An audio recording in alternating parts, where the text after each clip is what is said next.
My friends, if you haven't heard about Anchor, it's the easiest way to make a podcast. Let me explain a little. Number one, it's free. Two, there's creation tools that allow you to record and edit your podcast right from your phone or your computer.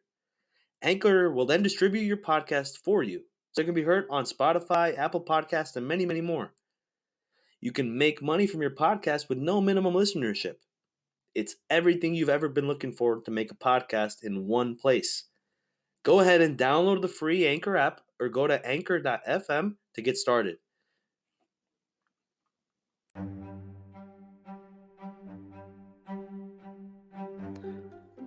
Fellow citizens, about to undertake the arduous duties that I have been appointed to perform by the choice of a free people, I avail myself of this customary and solemn occasion to express the gratitude which their confidence inspires and to acknowledge the accountability which my situation enjoys. While the magnitude of their interests convinces me that no thanks can be adequate to the honor that they have conferred,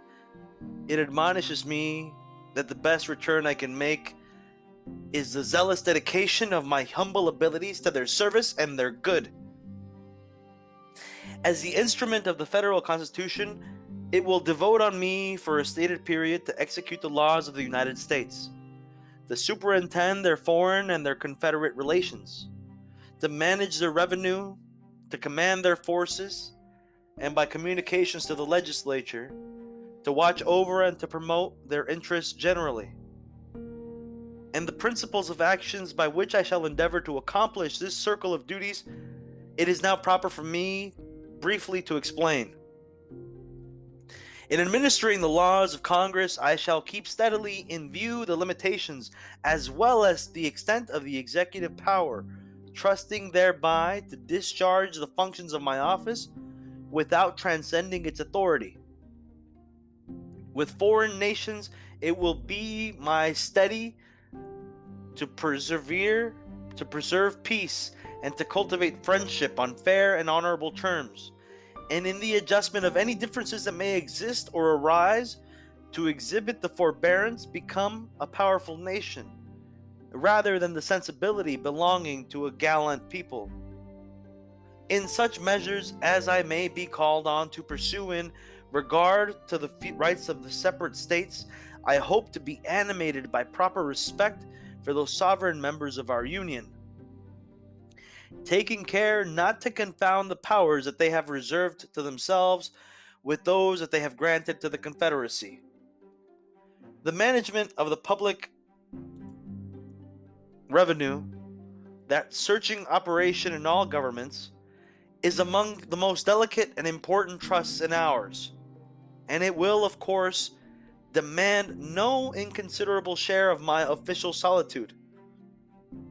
Under every aspect in which it can be considered, it would appear that advantage must result from the observance of a strict and faithful economy. This I shall aim at the more anxious to this I shall aim more anxiously, both because it will facilitate the extinguishment of the national debt, the unnecessary duration of which is incompatible with real independence, and because it will counteract that tendency to public and private profligacy, which a profuse expenditure of money by the government is but too apt to engender. Powerful auxiliaries to the attainment of this desirable end are to be found in the regulations provided by the wisdom of Congress for the specific appropriation of public money and the prompt accountability of public officers. With regard to a proper selection of the subjects of the impost with the view of the revenue, it would seem to me that the spirit of equity, caution, and compromise in which the Constitution was formed requires that the great interests of agriculture, commerce, and manufacturers should be equally favored, and that perhaps the only exception to this rule should consist in the peculiar encouragement of any products of either them that may be found essential to our national independence. Internal improvement and the diffusion of knowledge, so far as it can be promoted by the constitutional acts of the federal government, are of high importance. Considering standing armies as dangerous to free government in times of peace, I shall not seek to enlarge our present establishment, nor disregard that salutary lesson of political experience which teaches that military should be held subordinate to the civil power. The gradual increase of our navy, whose flag has displayed in distant crimes our skill in navigation and our fame in arms, the preservation of our forts, arsenals, and dockyards, and the introduction of progressive improvements in the discipline and science of both branches of our military service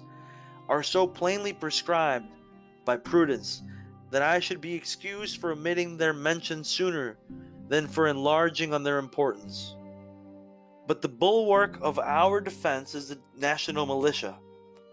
which in the present state of our intelligence and population must render us invincible. As long as our government is administered for the good of the people and is regulated by their will, as long as it secures to us the rights of person and of property, liberty of conscience and of the press, it will be worth defending. And so long as it is worth defending, a patriotic militia will cover it with an impenetrable edges. Partial injuries and occasional mortifications we may be subjected to, but 1,000,000 of armed freemen, possessed of the means of war, can never be conquered by a foreign foe. To any system, therefore calculated to strengthen this natural safeguard of the country, I shall cheerfully lend all the aid in my power. It will be my sincere and constant desire to observe toward the Indian tribe within our limits a just and liberal policy, and to give that humane and considerate attention to their rights and their wants, which is consistent with the habit of our government and the feeling of our people. The recent demonstration of public sentiment inscribes on the list of executive duties, in characters too legible to be overlooked, the task of reform, which will require particularly the correction of those abuses that have brought the patronage of the federal government into conflict with the freedom of elections, and the counteraction of those causes which have disturbed the rightful course of appointment and have placed or continued power in unfaithful and incompetent hands. In the performance of a task thus generally delineated, I shall endeavor to select men whose diligence and talents will ensure in their respective stations able and faithful cooperation, depending for the advancement of the public service more on the integrity and zeal of the public officers than on their numbers. A difference perhaps too just in my qualifications will teach me to look with reverence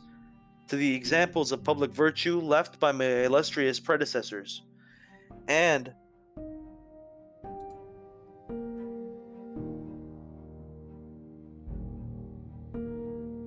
with veneration to the lights that flow from the mind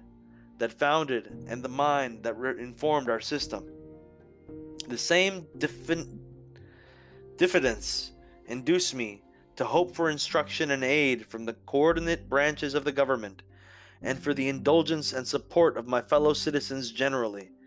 and a firm reliance on the goodness of the power whose providence mercifully protected our national infancy, and has since upheld our liberties in various vicissitudes, encourages me to offer upon my ardent supplications that He will continue to make our beloved country the object of His divine care and gracious benediction.